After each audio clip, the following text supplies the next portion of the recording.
Nope, I still didn't, but We got we're a comment. live. Welcome to the Pod Slamma Jamma podcast. We have a comment right off the bat on YouTube. Derek Cately, go Cougs, beat Oregon State. Kenneth, I said it better myself. Let's hit the intro.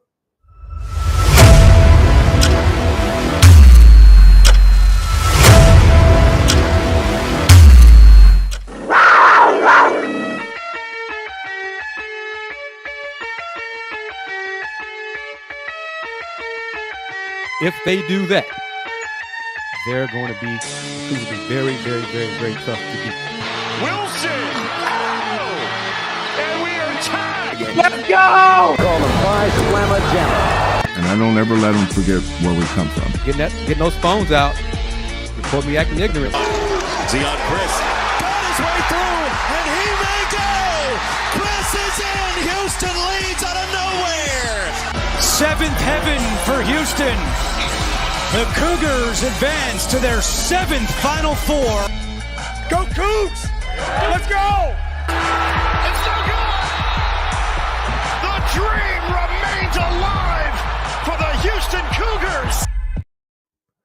Welcome in to another episode of Pod Slamma Jamma. Joining me on this Wednesday evening here in Houston, Dayon Dunlap, and from Coog TV, Mr. Kenneth Bowman. How are y'all doing on this Wednesday evening? Doing pretty good. Oh man, all is well. I'm looking forward to take care of business this weekend, man, so we can get to the showdown. You know Taking care of business. That's going to be the message of the game. Really, not to overlook Oregon State, but a lot of fans. There's a lot of buzz and excitement for on the horizon. But the most important game is the next game, and for Houston, that is this Friday, 9:30 p.m. kickoff time here in Central Houston time against the Oregon State Beavers, the 0-4 Oregon State Beavers, who really have struggled so far this season. They've gotten blown out a lot to open the season, and the Houston Cougars are looking to go up in their first true road game of the season, and well, outside of the city of Houston road game, I should say, and add another win to the column and improve to 4-0 and set up the showdown against Texas Tech. But today we're going to be talking about Oregon State, everything that has to go well for Houston to play. Coming off a bye week, they got a chance to rest up and heal, much needed for Houston, especially along that offensive line that was really beat up heading into the week 3 game against Colorado, and hopefully the extra bye week has been able to do wonders for Houston. But let's get into the matchup. Kenneth, I'll go to you first. What's kind of the messaging from head coach Willie Fritz, the players heading into this matchup against the Beavers on Friday night? Yeah, I mean, it's very businesslike, like any other game. It doesn't matter. You know, they're not worried about Oregon State being 0-4. I think they would have the same mentality going into this game if Oregon State was 4-0.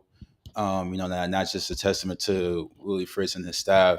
I mean, I kind of got a question into it to Coach Fritz about it on Monday at the press conference, just about, you know, if there was a vibe or any, discussion about not looking ahead to Texas Tech and, focusing on this one. And he kind of just gave me, Willie Fritz doesn't really, he doesn't really do too much, but he kind of just looked at me, did you really just ask me that? So,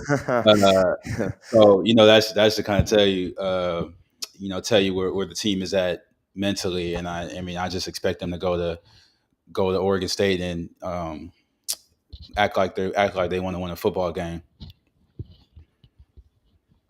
Damn, And that's good. That's good to hear. I'm glad to hear that. I think it seems like they are very business oriented and focused in on going 1-0 each week. And I'm looking forward to Oregon State has only scored over 2 touchdowns in one game this season. That was against Fresno State. So I'm really looking forward to our defense having another dominant performance to even build their confidence even more as they get ready to not only dominate Oregon State, but then get ready for what's to come after that.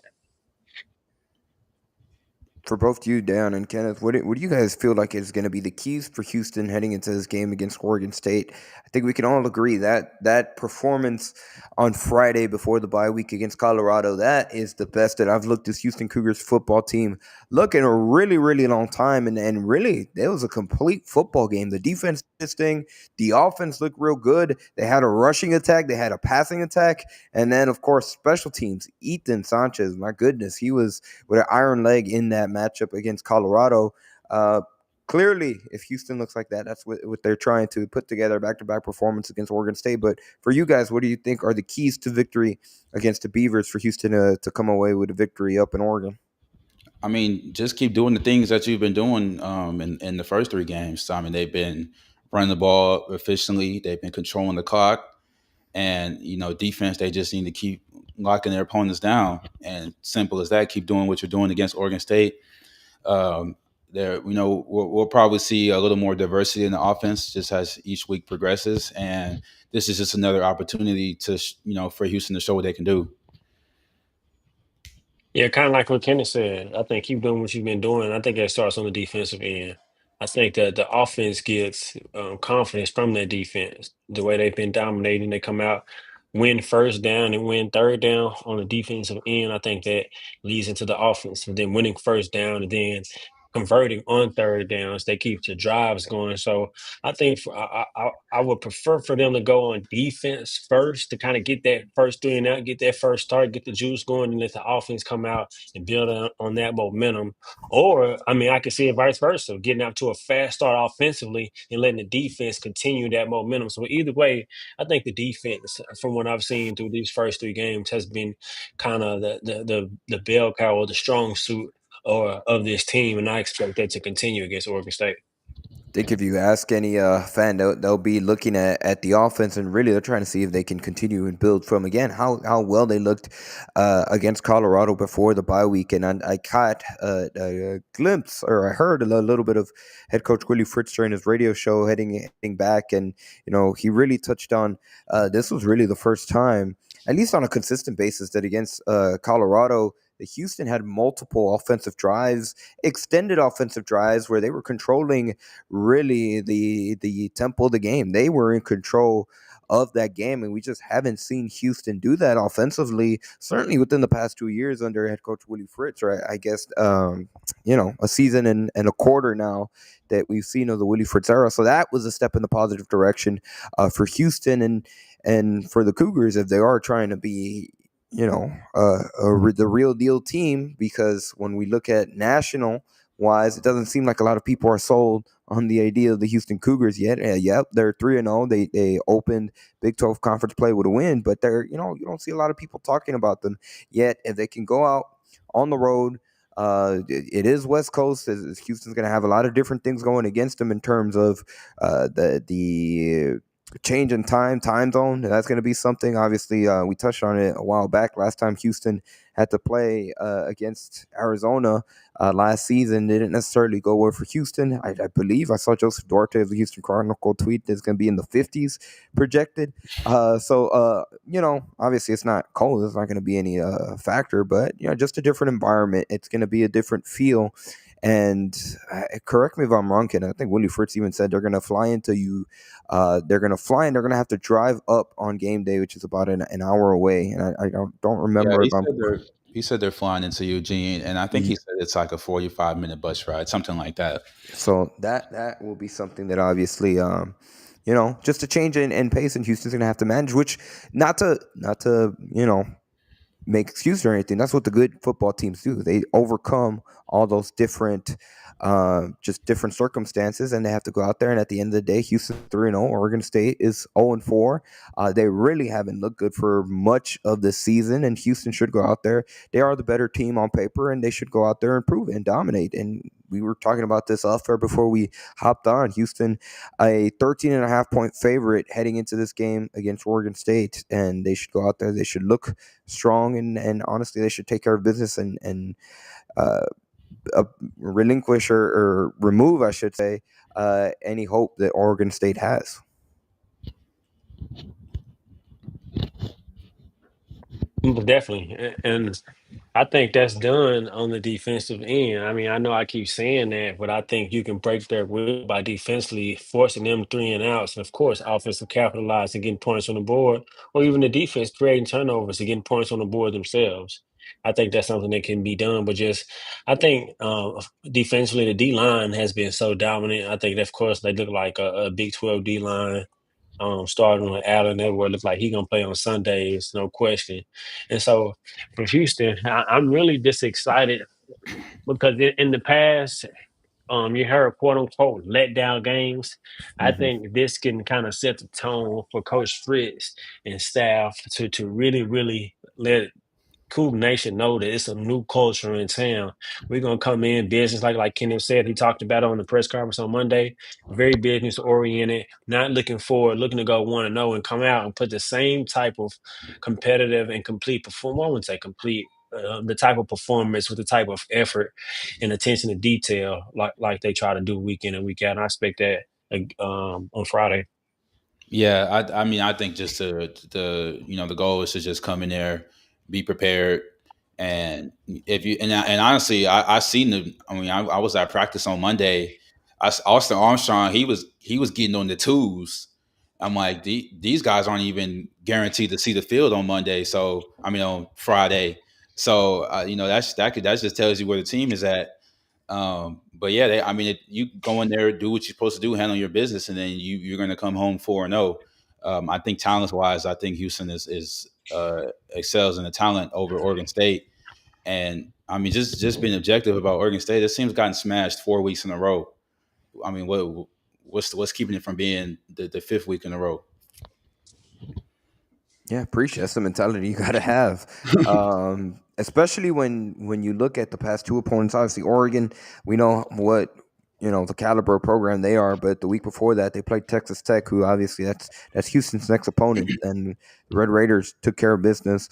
Granted, that was a home game for Texas Tech, but they like you said, they smashed them 45-14. Talking about Houston real quickly, just how well they've done defensively over the course of the first three games. This was on the game notes that they sent out earlier today, I believe. But Houston, 29 points allowed through three games. It's the fifth fewest points allowed in the Give me a program's second. history. And the Cougars themselves on offense have not turned the ball over in the first three games of the season, which is the first time they've done that in program history. And it's the first time they haven't committed a turnover in a three-game span going back to 2011, which obviously we know how high-powered those offenses were for the University of Houston. And obviously Connor Wegman, who we talked about, he's played really well over the course of thinking to the second half against Rice and against Colorado. He looked really, really good, really stellar. He's the first quarterback since De'Ara King to rush for 2 touchdowns and rush for over 80 yards and throw for over 200 passing yards in a game. So again, elite company for Connor Wegman. And again, just to reiterate how that performance against Colorado, that's the best that Houston has looked in a really, really long time. And now they're trying to carry that over and continue to build their momentum. Now, when we look at Oregon State in their perspective, like you mentioned, when it comes to their passing game, they haven't necessarily had a strong passing game so far, and they have a lot of their quarterback, 6 touchdowns, 5 interceptions with Malik Murphy, and that's going to be something that again this secondary is trying to really. They're trying to go out there and control tempo, and they did it against Colorado. Can they do it against Oregon State? Kenneth, what say you? What do you think this defense? How are they going to attack Oregon State's offense? Yeah, I mean the D line guys, Eddie Walls, Carlos Allen, Trey McCutcheon. I think they're going to try to force a lot of pressure Bang him here, yeah. on that quarterback. Make him throw balls that he might not be prepared to throw just off pressure wise, and then even the secondary. Kentrell Webb, Jordan Allen, Will James, Latrell. They've been having Two-way good move. years. They've been having good years so far. And I mean Malik Murphy, I like Malik. I think Malik Murphy's very talented. He had a good year at Duke last year.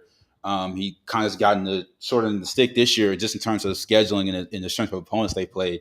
So I mean, his stats: 6 touchdowns, 5 interceptions. That might not tell of a caliber of quarterback he is, but I think Houston's defense has been excelling through their first 3 games, and I expect them to continue that trend and just giving Malik Murphy a hard time, causing turnovers, causing interceptions, and winning that turnover margin, which is one of Willie Fritz's key to the game.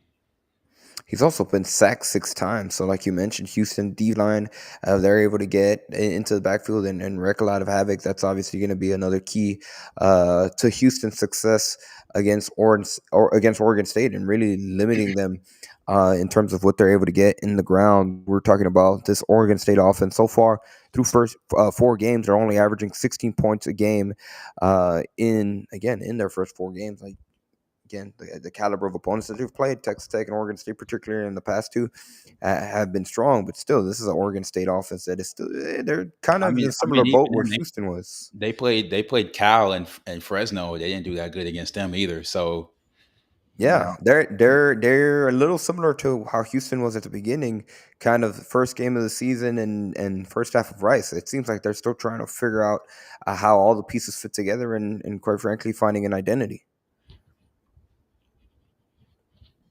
Speaking of identity, I think the offense, I've not spoken about the defense. I think the offense needs to continue to build on what they've done, especially in their last game, open up a little bit more. Had over 100 yards and continue to spread the ball around. But I still don't think that coming into a game, probably look to stop Houston run game. But I think Connor is not only building confidence, is building a chemistry with the receivers and the entire O-line. The offense as a whole is building chemistry to be able to open up and continue to put more points up. I think this offense has the potential to be a high-powered offense or can average at least 21 to 28 points per game to where they have to sustain drive and they can do it running the ball or passing the ball. So I think the offense not only needs to continue to build on what they build on and really extend that passing game. I'm happy for Barnett to be coming back, give us another bell cow in that backfield and continue to spread it around. Yeah, and with the O-line, they getting Merriman back this week. Burnett back, like you just said. So I mean, they're getting more pieces back on that offense, and I don't know. I mean, they put up 36 on Colorado. They third string quarterback, whatever, and their defense isn't that well. But I mean, I think Colorado is probably a better team than Oregon State is right now. So I mean, they might go put up 40 plus on this team. Yeah, and that's very We've been saying that every week. We've been saying that every week, though. They're gonna put up 40. They're gonna put up 40. And you know what? They've been close. For a second, I thought they were going to do it against Rice after the second half performance. It looked like they were going to be able to do it against Colorado, and then some of their drives stalled out a little bit. And instead of scoring touchdowns, they were settling for field goals. But again, a progress. Back-to-back games where they scored 30 points, which hadn't been done going back to the 2023 season. It might have 23 or 22. So it had been a really long time since Houston had scored back-to-back 30-point games. Can they do it a third game in a row? And then maybe they can finally crack that 40-point threshold. We shall see. Talking about Houston, obviously, Jamarian Burnett, obviously a huge addition to have him back. And when it comes to the core of running backs, but obviously we got to talk about Dean Connors, who has really stepped up over the course of the past two games. And I mean, he's shown why Houston has why they got him in the transfer portal, why they got him from Rice. He's looked comfortable out there. He's looked like a complete back, and Houston's utilizing him like he's been going out there and making plays. So it's going to be awesome to see if obviously he can keep that level of playing. And Jamarian Burnett, who looked real good week one against Stephen F. Austin, if they can have kind of a two-headed monster trait just in handoffs, that could be another layer that really adds versatility to this offense. And at the end of the day, makes Connor Wegman's life easier. And maybe it opens up the playbook a little bit more. And we start seeing a lot more of these deep shots that I know a lot of fans, they want to see that ball sling in the air. And we've seen it a little bit more. But if you have two really good backs that Oregon State has to worry about, then it opens up a lot more. So I'm excited as well to see Burnett and what kind of impact he does. And hopefully he looks like how he did in week one against Stephen F. Austin because he was the best back in that game for Houston. Yeah, honestly, I mean, I like the approach that they've taken just throughout the year, kind of implementing, the new scheme on both sides of the ball little by little. Like in the first two games, we just saw they were just doing a lot of handoffs. The O-line, they kind of weren't there yet, so mishaps with the O-line, and then they really just couldn't try to do too much, and it probably wasn't wise for them to try to do too much. Now you're seeing the O-line come together. They're building more chemistry. Less pass pro busts and things like that. So, like you said, they can open up that playbook, and we know Connor can sling the rock. I mean, he's done it a few times already, and he's starting to connect on them now too. So that's just building more confidence for Connor Wigman and then with just his whole receiving group.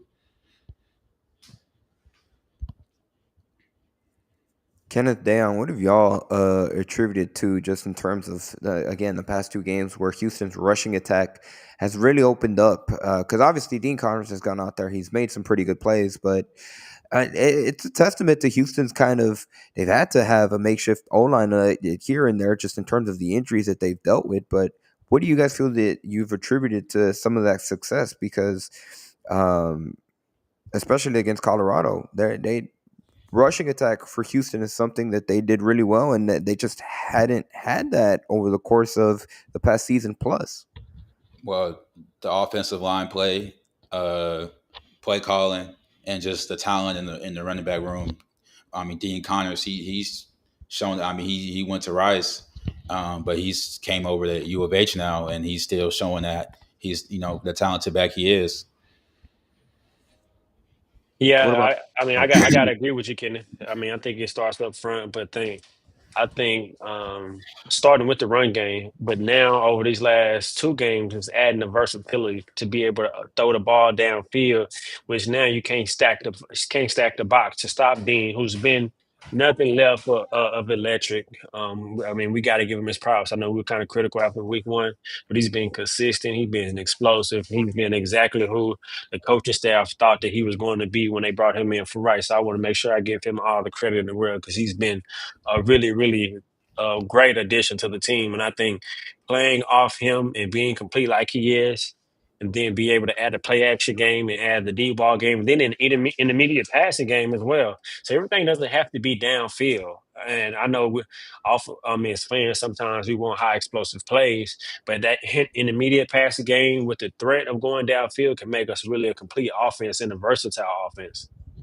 Yeah, I mean, shoot against Rice. I mean, you was right there with me, Andy. Dean told us to shut up. Y'all was talking. yeah, we, yeah, he we, did we, in that we, sauna. yeah, we was talking about because he went 15 carries, 40 yards in week one, and Yeah, shoot, he popped off all right, 132 yards, 2 touchdowns. So yeah, I mean, shout out Dean Connors, man. He's been killing it. he just had to go back to Rice to maybe find his secret stuff. Those Maybe. Rice fans, the student section of the right, whatever they told him, they really motivated him. He's been on a tear ever since. I don't know. He said they were cheering for him. He said the Ooh. Rice. Yeah, after the game, He he was said like, they had a warm welcome for him, and then I don't know if you caught it. Joseph followed up with him a little after, and then he was like, "Yeah, they might have said stuff here and there that oh yeah, I might have missed that we can't say on there, but one. whatever they told him, it's been motivated for him since then. The other thing I do want to add about the rushing attack and Connor Wegman, obviously he's played a big part of it too. He had 83 rushing yards in the win against Colorado, and something I'm gonna toss out to both of y'all just in terms of how really this is something that Houston has been missing the last few years, and when not to go too much in the past, but whenever Houston first got Donovan Smith from Texas Tech, this was something that fans were a little excited about because they just that threat, the dual threat, for the lack of a better word, in terms of obviously being able to hurt you through the passing game, but also as a quarterback with your legs, and didn't really pan out with Donovan Smith. But Connor Wegman so far this season, he's just shown that just talent wise, he's got it. Like he's got some intangible factors when it comes to just being the best player on the field at times, especially against the first 3 games in the of the season. He's looked like he's just go out there and he makes plays, and sometimes he's just a better athlete than some of the defenders that are trying to bring him down. How much of it, well, not an asset, but how big is that in terms of adding that versatility to the Houston offense, where that it's something that defenses have to prepare for, and if they don't have somebody out there that's accounting for Connor Wegman, he's going to hurt you with his legs, and he's not someone that you can bring down easily. He's elusive. He's made some plays. He had some crazy jukes against Colorado. I mean, he's a 5. He was a 5-star for a reason. So he's coming out showing that talent. I don't think that trap game comment. We're gonna talk about that later. I don't think. I mean, we haven't had Houston hasn't had a Connor Wigman I mean, he does have a similar skill set of a Donovan Smith and a Zion Chris, but he certainly is more talented than. He's a better passer than both of them by far. Yeah. He has a better IQ, better feel for the game. I And I think think Donovan Smith. My thing with Donovan Smith is I did like him as a talent. He had the physical traits. It's just his IQ and processing speed and all that stuff. Shout out to Donovan Smith. That's my guy. But yeah, we haven't had a Connor Wigman in quite some time, and he's showing everyone that he is the most talented guy on the field, and Connor's stepping out there knowing he's the most talented guy on the field, and teams are going to have to, they're going to have to play him both ways. They're going to play him as a passing threat and also as a run threat, because I guess they're sleeping on Connor Wigman's legs, but he can sure run it. So that's that. I mean, I think in recent years and even in present day, you have to most of the time have a quarterback that can move around. Definitely in present day and this in day and age of football, you got to have a quarterback that can move around. And you think in the most recent years in Houston, I mean, you go from Greg Ward to De'Aaron King to Clayton Tune. All of those quarterbacks were dual threat, can get it done in the air and on the ground. I mean, even before that, what's his name? They played with Bryce. I don't know why his name. I was just thinking about it. Best quarterback in here. Case Keenum. Case Keenum. Case Keenum. Outside of Case Keenum, who is specific a pocket passer. Outside of that, I mean, as far as that I can remember, Houston in recent years has had a quarterback that can been a dual threat. That can be a proficient passer. I think Connor's probably the best precision passer that we've had. I would take him just passing wise over the names that I've mentioned as far as Clayton and De'Aaron and even Greg Ward, with the athleticism that he has, with the ability to make you miss and just pull it down and make a play. I think that goes unnoticed, and it's surprising teams. But I don't think it'll surprise teams on tape now. They got more tape, and they'll even go back and like, hey, we probably even have to spy this guy, but it's definitely something that we have to keep in mind. And that just makes the offense even more versatile. I think it's just something just to make them even more of a threat. You have an account for Connor because you just play man, he can get out there and make a play, and so I think it just adds to more what the team can do to be able to move the ball and make effective plays. Yeah, I'll be excited to see how really teams' defenses specifically start adjusting and accounting for Connor Wegman as a rusher that can hurt them through the ground as well through the air. Last thing I want to talk about when it comes to Houston receiving specifically, before we kind of get to that comment, they've been able to get the ball to Stephon Johnson. Against Colorado, they did it in the second half against Rice, and they were able to build on that against Colorado. 5 receptions, 117 yards. And I remember after the Stephen F. Austin game, and it probably, most definitely, if you would have asked us in the first half of that Rice game, we would have been talking about how it just seemed like this offense, when it comes to receivers, they were really struggling to be able to just create separation and really find weapons outside of Tanner Colziol. But out of the blue now against Colorado, well, not out the blue, but now against Colorado, we have Stephon Johnson, who seems like they've been able to click. They found something where Connor Wegman and Johnson are on the same page, and we're starting to see that explosiveness that we talked about in the preseason before any games began about Stephon Johnson and really the level of talent that he is. But Amari Thomas as well. It seems like they have good chemistry between Connor Wegman and Thomas. The big plays that they've made so far early on this season through 3 games, and obviously, again, number one target for Connor to start the first 3 games, and Tanner Colziol. Now you're starting to see that this offense does have a lot of receiving weapons too as well. What have you guys have seen from those 3 in particular, and just how crucial they've been to the passing game against Colorado, and how crucial they're going to be this game against Oregon State? I mean, if the SFA game was like the first action that you've seen of Houston football this year, you probably would have thought like, damn, Houston receivers is looking kind of sorry. But I mean, watching them all camp and just knowing the names that they have, like Stephon Johnson, Tanner Kojo, Omari Thomas, Kobe Young, Devin Williams, Harry Broussard, Makai Muse, all those guys. They have a lot of talent in that receiver room. And 100% I mean, plays. And then yeah, he posted that video of him from camp actually. Mm-hmm. But I mean, it takes time for these a new group of guys. I mean, there's like Tanner Close is a transfer, Amari Thomas is a transfer, Harvey Broussard is a transfer. So it takes time for a lot of, and then Connor Wakeman, the guy throwing it to him, is transfer. So it takes time for them to just gel together and figure out the plays, the playbook, Slay Nagel scheme, because they're all learning. So that was just their first real game action together. And that's why you don't really overreact to something like that, because I mean, to all these people, though they played so bad, they still won. Rice game, they played so Mm-hmm. bad, they put up 35 points. So it just takes time. They're going into their fourth game of the year. It's a 12 game slate. So I mean, it's gonna come together more and more as the season progresses, and we've seen it already just through their first 3 games. I think the receiver core really complement each other well. I think we don't haven't talked enough about Amari Thomas and the plays that he make, especially in the intermediate game. It seems like he's the one to go to over the middle of the field, or those deep ends, or those deep slants or posts, and catching those balls over the middle and making those key first downs. And then when you have a deep threat or even a tight end who can be a walking mismatch where you can line him out and force a certain coverage or force a certain matchup to be able to attack it.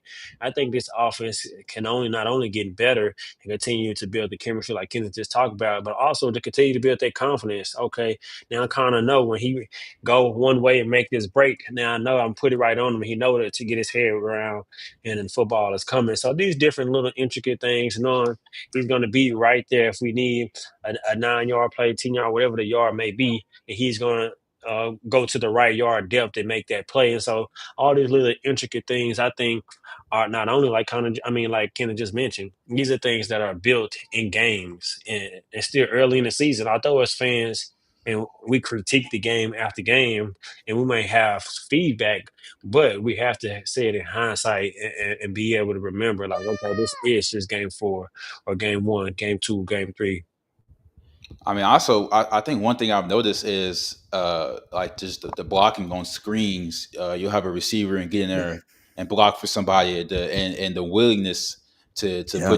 put your body on the line and block for your man next to you. That's one thing I noticed. Like I've seen, I think it was a play against Rice. I forgot who had it, but it might have been a Dean Connors play, but it was a play out the backfield. It was on the run. Yes. Yeah, It was play out the backfield, right and before halftime. I believe it was Makai Muse on the block, Mm-hmm. and without that block, that play gets blown up. If he doesn't go out there and block, that play is done. That's a tackle for loss. So just little things like that, the discipline, and then just the culture from the staff is like, I mean, you might not be touching the ball, but you better go out there and block for your teammate.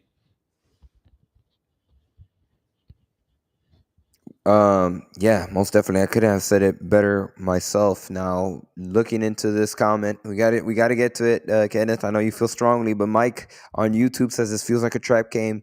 Cougs got to show up. We haven't looked that good for a whole game yet, which is fair. Again, even against Colorado, they had drives where they could have gotten touchdowns, they settled for field goals. And if they are trying to show the country that they aren't pretenders, they're the real deal, they have to take that next step and start finishing these drives with touchdowns instead of field goals. But Kenneth, the floor is yours. What say you about this? Feels like a trap game. I will say Houston has to go out there and win without a doubt to show whatever the world, the nation, whoever's watching that, okay, this Houston team is legit. Because I mean, you could say Houston hasn't really played anybody. They played SFA, FCS team, Rice, and Colorado against a third string quarterback. I don't like they're throwing out the trap game stuff. I think it might be a trap game for the fans, because I think the fans are looking ahead to Texas Tech. People are already penciling this in. Oh man, the Cougars are going to be 4-0 next week when they play Tech. I'm not going to pencil that game in, because they still have to go out there and play the game.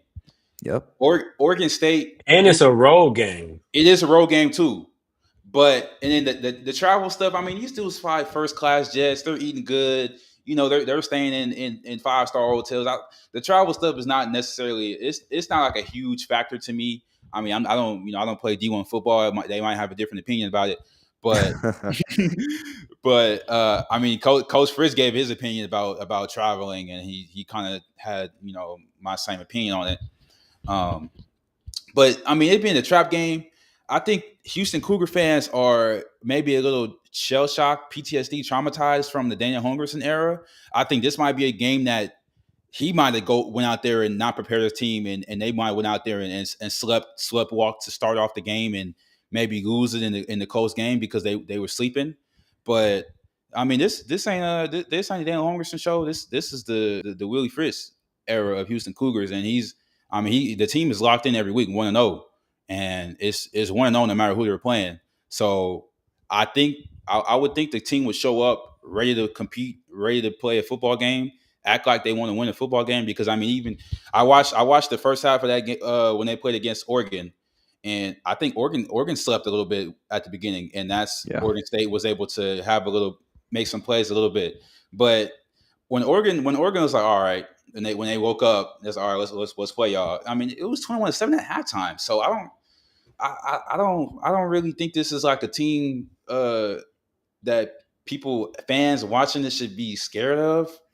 They do have, I mean, they have some talent over there. I'm not going to deny that, but I think there should be an appropriate level of concern. I don't want to throw the trap game. It's only a trap game for a team that doesn't prepare well. A team that doesn't prepare, then it's a trap game for them. But I think they prepare the same way every week. So I mean, kind of.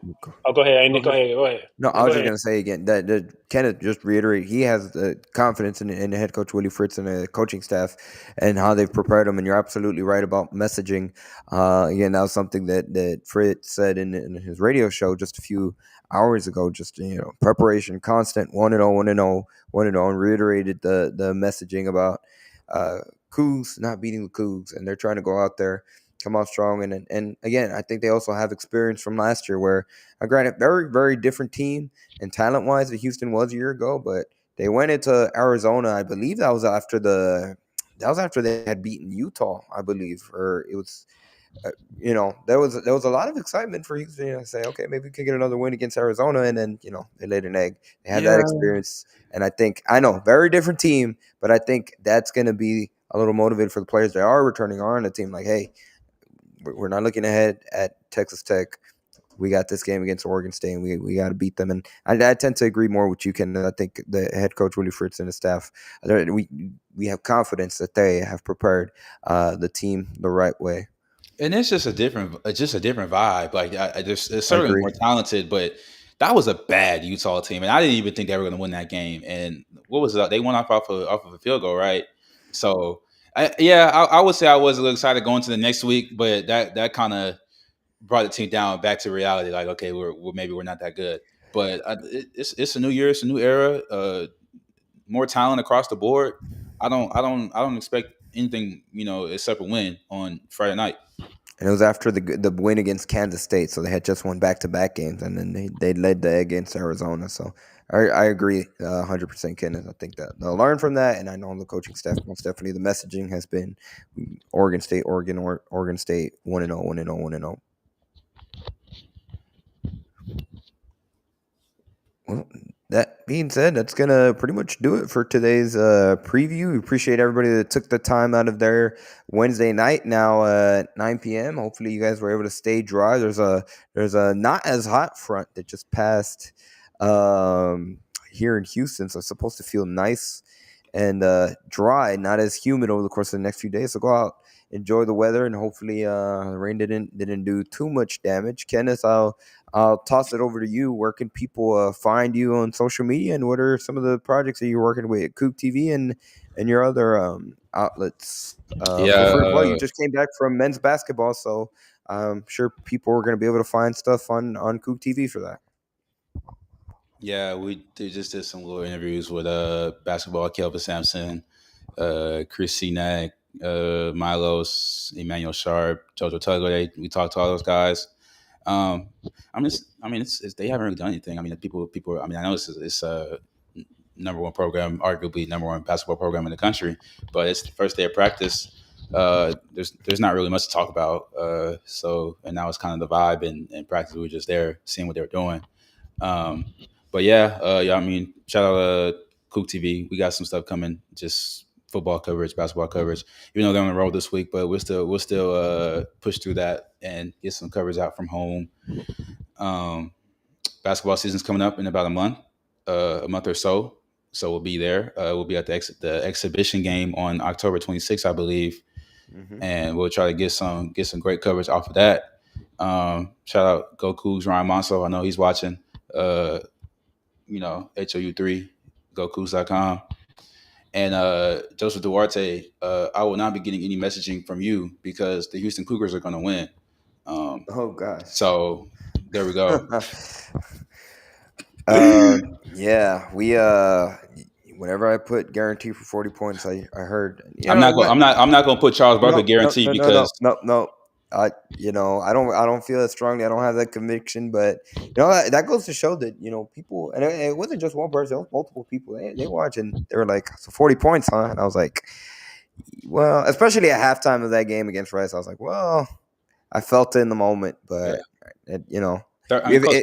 close enough. Just wait till how this game goes. If it goes well for Houston, then maybe I might get a little crazy heading for Texas Tech, but. Dang, I don't know what my all-time record. So the first time we ever did that, or the first time that I ever did it, was when Houston played Texas, and I guaranteed a win. And damn it, when they came back and they were driving, I was like, they're actually gonna do it. They should have won that game, man. They got hold. The rest. You know what? I'm definitely did, bro. That should have been a first down. They were robbed, but you know what? Everything happens for a reason because if they win that game, we might, there might be another extra season with the previous administration and head coach. But anyways, I'll die on the hill. They should have beaten Texas. But anyways, everything happens for a reason. Exactly. Final plugs before I throw it over to Dayon. A big thank you to everybody that took the time to join us. Follow us on X at @PodSlimeAjama, like you see on the ticker below. Instagram and TikTok, Let's Rage Cougs, all lowercase. Houston 3-0 is going to be looking to improve to 4-0 against a winless 0-4 Oregon State team. That game will kick off at 9:30 p.m. Central Time on ESPN. It doesn't hit the same, but I guess technically it's still Pac-12 After Dark.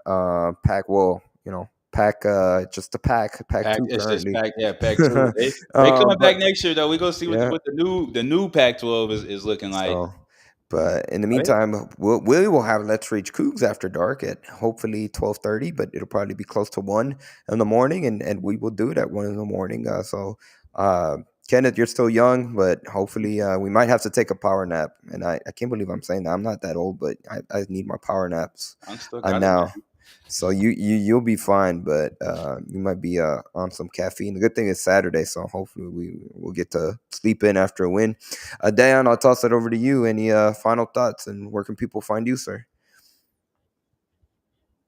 Man, I'm really looking forward to this game.